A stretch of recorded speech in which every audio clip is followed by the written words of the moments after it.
sou a Cadeia Lúdica e tem uma ótima notícia, eu finalmente saí do Serasa. Se você não está entendendo, hoje a gente vai falar de startups. Startups é um jogo da Oink Games, ele é um set collection disfarçado de mercado de ações, digamos, que você vai ganhar se você tiver mais ações de uma determinada empresa, desde que outras pessoas também estejam investindo. Por isso que tem a ver com o mercado de ações. Se não for assim, você não ganha grana.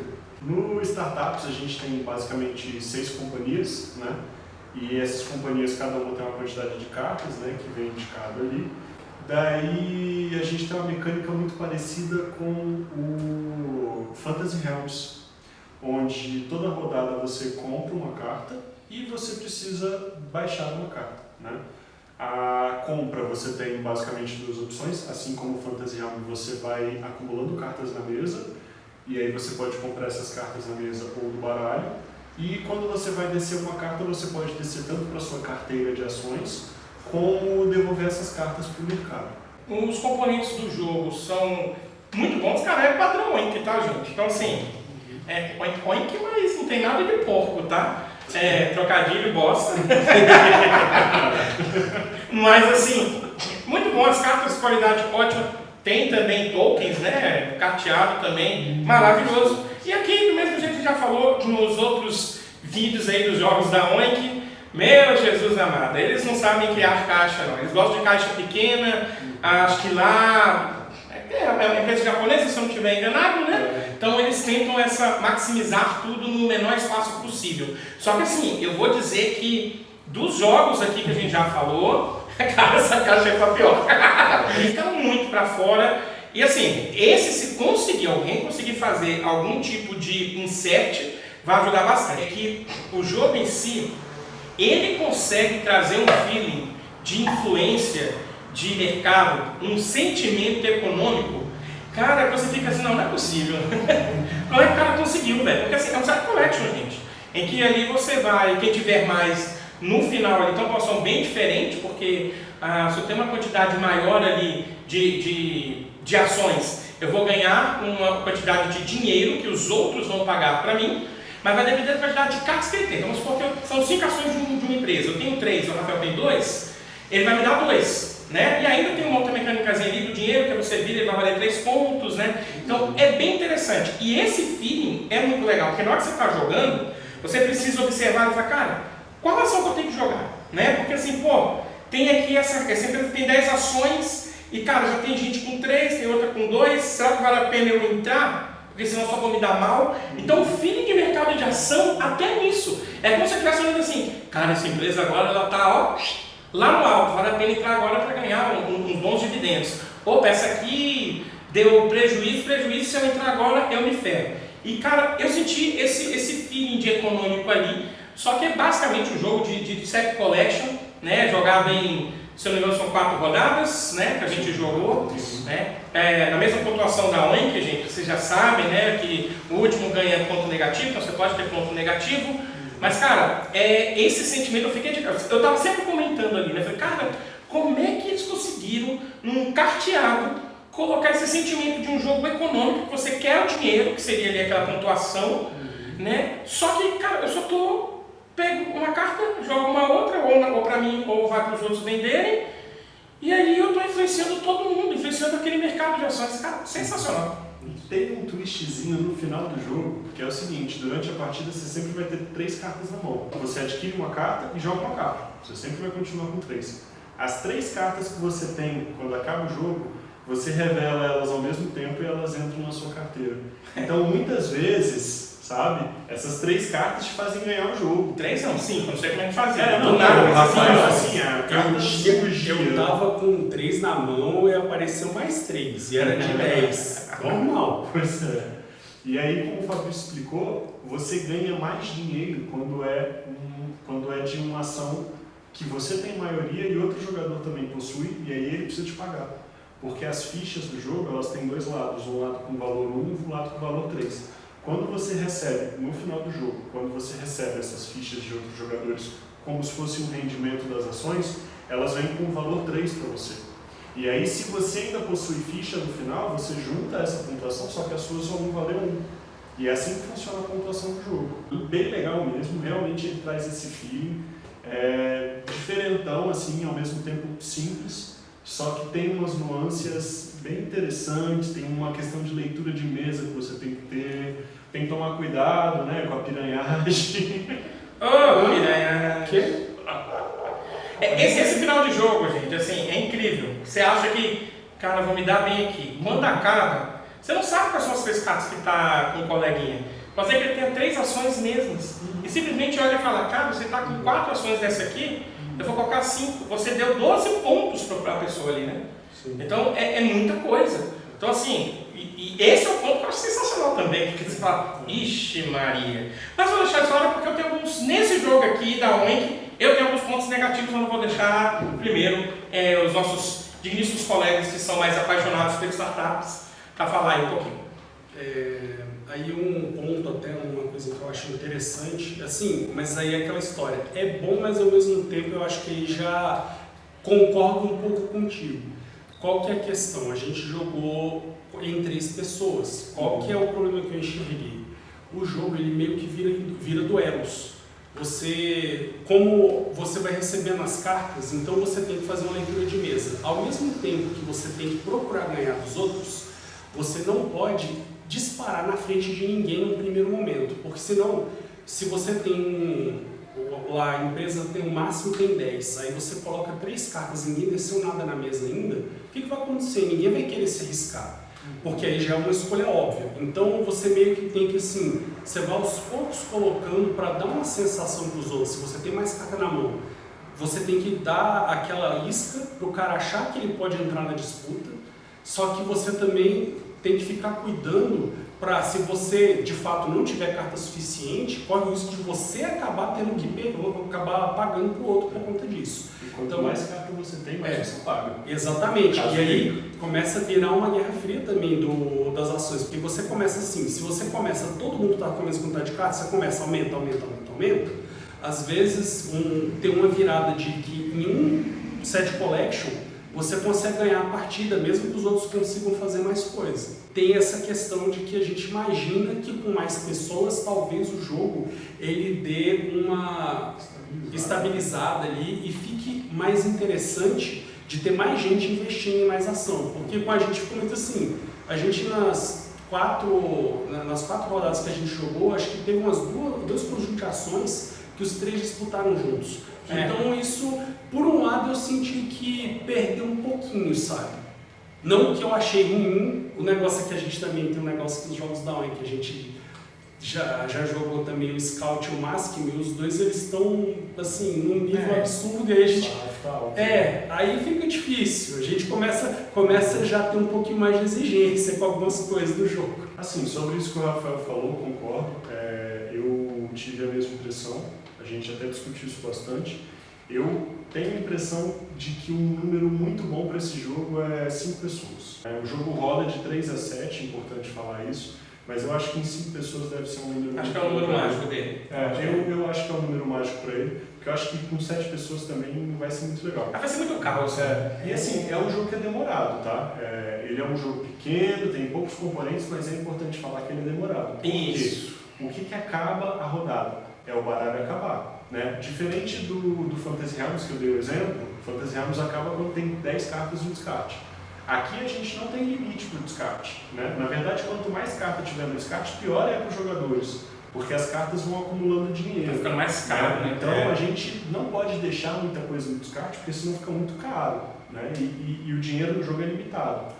Cada jogador recebe 10 moedas no começo da rodada, e é aquele dinheiro que tem ali. Os jogadores vão trocar esse dinheiro entre si através das ações, né? De acordo com quando você precisa comprar uma carta do baralho e já tem outras no mercado. Gente, até mais detalhes, a gente vai fazer um vídeo de regras em breve sobre o jogo, tá? Então não se atenham tanto a possíveis dúvidas sobre o que a gente está falando, então a gente vai detalhar melhor. Mas tem esse aspecto de que o dinheiro é aquele ali, então ele é mais apertado. Uma coisa que eu notei também, mas foi com o número de jogadores de 3 pessoas, né? Acho que só em jogar menos pessoas isso vai acontecer. As cartas falam quantas ações de cada companhia tem. A gente tem 6 companhias no jogo, que é do número 5 ao número 10. Cada companhia tem o seu próprio número em quantidade de cartas. Então a gente fazia muito de contar quantas cartas já estavam em jogo, para ter uma ideia. Independente da quantidade de jogadores, a gente sempre tira 5 cartas do baralho sem ver o que elas são, então isso já traz uma aleatoriedade. E eu acho que com mais jogadores se torna mais difícil de contar essa quantidade de cartas, porque você primeiro teria que memorizar mais coisa. E segundo que o jogo ia rodar mais rápido. Então esse é um dos motivos porque eu acho que o jogo, o número mágico é 5. Eu achei que o jogo de todos da Oink, ele demora. Eu acho que é um jogo que ele demora um pouquinho a mais. E eu vou trazer já um outro ponto que eu acho que, para melhorar na minha visão, tá bom? Eu colocaria uma regra da casa, porque como ele tem um feeling econômico, eu acho que para ter uma disputa melhor, uma oportunidade de todos os jogadores poderem ganhar, tirar a pontuação Oink de C, que é aquele de +2, +1 e -1, e ficar com o dinheiro mesmo, ou seja, a pontuação ser o dinheiro. Isso para mim, já na nossa partida, teria tirado um efeito colateral que foi, eram 4 rodadas, e na última rodada eu não tinha chance de ganhar, tô falando eu, tá? Mas poderia acontecer com qualquer outro. Cara, aí tipo eu tava eu falei, beleza, joguei livre, leve e solto, podia fazer qualquer coisa que eu já não ia ganhar. Então isso acaba tirando um pouco daquela ideia do jogador poder tentar ganhar o jogo até o seu final. Nos outros jogos eu não senti isso, mas nesse eu senti. Se fosse em dinheiro, aí não. Porque você, caraca, eu vou ter que tentar fazer de qualquer forma, você força a você jogar com tudo naquela última jogada. Então eu acho que se trocasse isso por dinheiro, pontos que você coloque, eu acho que eu iria curtir mais. Da forma que estava, eu falei até na segunda rodada, não foi? Eu não foi na metade do jogo, eu falei, cara, já vi um probleminha aqui, que tipo, cara, eu já tô com mais um menos um aqui, ó, o Rafael já ganhou. Aí o pessoal, não, são 4 rodadas. Não, tá bom. Então você ainda pode ganhar, mas só se eu ganhasse mais 2 para ganhar. Então, mudando isso até pelo feeling, para deixar mais temático, se você tiver a oportunidade, e a gente vai ter essa oportunidade, quando a gente fala se melhorou ou não, tá? Jogar com dinheiro, porque aí na última, cara, o Rafael ainda ia ganhar, tá? Isso aí não ia adiantar nada não. Dessa vez. Mas eu acho que iria melhorar um pouco, né? Pelo menos na minha visão, tá? E assim, é até estranho, porque a pontuação das rodadas é em dinheiro. Pois é. A gente só vê quem tem mais dinheiro, quem tem mais com a ficha de +2, o segundo lugar com +1 e o último lugar com -1. Agora, era só aumentar o dinheiro. A gente, de fato, vai fazer isso aí. Sabe o que é mais esquisito? O Scout faz exatamente o contrário. Dava para usar a mecânica do Scout. O Scout você pontua o que você tem ali, positivo ou negativo, mas você pontua o que Vamos copiar a mecânica de um jogo no outro, e com certeza vai ficar bem melhor. Mas tirando isso, se você entrar, né, sabendo que vai ser um jogo um pouco mais demorado, então assim, é jogo dependendo da quantidade ali, o tamanhozinho da caixa, assim, claro que eu vou ficar 1h30, sim, você pode jogar ficar 1h30 até 2 horas. Porque é um jogo que vai, eita, somzão aqui, agora deu uma pancada. Eita, isso aí acaba com 2 horas depois. Então, se você sentar na mesa sabendo, né, essa perspectiva de que você vai pegar um jogo pequenininho que cabe no bolso, tá? Cabe no bolso também. E vai ficar de 1 hora ou mais, você não vai você acaba a falar, caraca, demorou isso tudo. Entretanto, tá? Eu não senti o tempo passar. É incrível, né? Porque parece meio paradoxal. Quando acabou, eu olhei a partida e falei, porra, 1 hora? Foi desse jeito que eu falei. Caraca, demorou demais. Só que eu não senti isso na partida. Eu fiquei assim, pô, parece que eu tô reclamando de barriga cheia, né? Mas é porque a gente tem que trazer essa pequena análise meio superficial para vocês, porque tem gente que não gosta, acha que um jogo assim tem que ser rápido. E ele não é tanto, porque assim, você precisa pensar, gente. É como se fosse um mercado flutuante de ações ali. Você tem que tentar influenciar o mercado ali, que são os outros jogadores. Não é um jogo que é para dar muito AP, né? Se tiver dando muito AP, você está jogando errado. Porque ele já demora sem dar AP, tá, gente? É papum, viu, gente? Exatamente. Ele é para ser, assim, jogadas rápidas, só que são muitas jogadas, né? Até uma das coisas que a gente pode testar, se for jogar com essa regra do dinheiro, é tentar reduzir para 3 rodadas uma dessas. É porque aí daria, porque poderia ficar em faz com dinheiro, faz 3 rodadas. Vamos testar, vamos ver o que dá, né? Ninguém aqui é game design, mas vamos ver o que dá. Já puxando aqui as minhas impressões, não é meu jogo favorito da Oink até agora. dos que eu joguei, tá? Mas, gente, apesar das críticas que a gente está fazendo aqui, é um jogo muito bom, tá? É um jogo muito bom. Nós todos saímos bem satisfeitos com a partida, né? Tem esses pontos que a gente comentou, mas acho que todo mundo aqui gostou bastante do jogo. Isso. Eu posso estar errado, mas foi a visão que eu tive. E também vale muito a pena conhecer, porque é um jogo numa caixa pequena, apesar da quantidade absurda de componentes, diga-se fichas. É um jogo que dá para jogar com um número mais alto de jogadores. Eu acho que ele escala bem, talvez não um número máximo, como a gente já comentou, mas é muito divertido, ele traz bem esse feeling de mercado financeiro, da forma que ele consegue, óbvio. Mas muito interessante, vale muito a pena conhecer caso vocês tenham uma oportunidade. O que eu acho que complicou para este jogo é que tem o Maskman, tem o Scout. A gente estava comentando antes, assim, dependendo do dia, para mim, Maskman, ou é Maskman ou Scout, eles estão em primeiro lugar juntos, dependendo do jeito que estiver jogando. Esse jogo, ele é bom, ele é muito bom, ele é bem consistente, você entra na ideia do jogo mesmo, de você ter que fazer essa manipulação, então ele é uma coisa interessante que não é só a jogada na mão, tem que ter uma certa dose de blefe ali, então é legal quando você tem um jogo que ele incorpora outras coisas que você pode desenvolver com o jogo, tipo, não é só o jogo em si. Eu acho bem divertido jogar jogo que tem isso. Não é o melhor jogo da Oink, né? Então, Maskman e o Scout são realmente os melhores, mas assim, eles são melhores que os carteados, né, cara? Assim, mas ele é muito bom, velho. Então, assim. E a gente também não conhece tudo que a Oink tem. Também, pode ser que tenha outros. A gente está falando do outros. que a gente conhece e também vocês vão ver aí nos vídeos, né? Eu tô até com medo, porque se tiver algum jogo melhor que esses dois, eu não vou querer fazer mais nada na vida, eu só vou querer ficar jogando. Os carteados tão bons quanto, né? Mas a gente já tá assim, os carteados que a gente joga, a gente pode colocar aqui que chama muita atenção, que é o próprio Cat in the Box, né? O que não tem nada a ver, né, da Oink, mas o Scout, o Maskman, né? Ele fica um pouco abaixo, mas assim é sensacional. Se você gosta de carteado, meu querido, você precisa ter. O problema é que é da Oink e só se vier uma parceria, como está tendo da Galápagos aí, para trazer, porque lá fora ele é caro, né? Então, e se você for no Ludopedia também vai ser mais de R$200 uma caixinha pequena, tá? Mas assim, o que eu coloco também, eu sempre gosto de tentar trazer assim, a questão do público, apenas para fechar, né?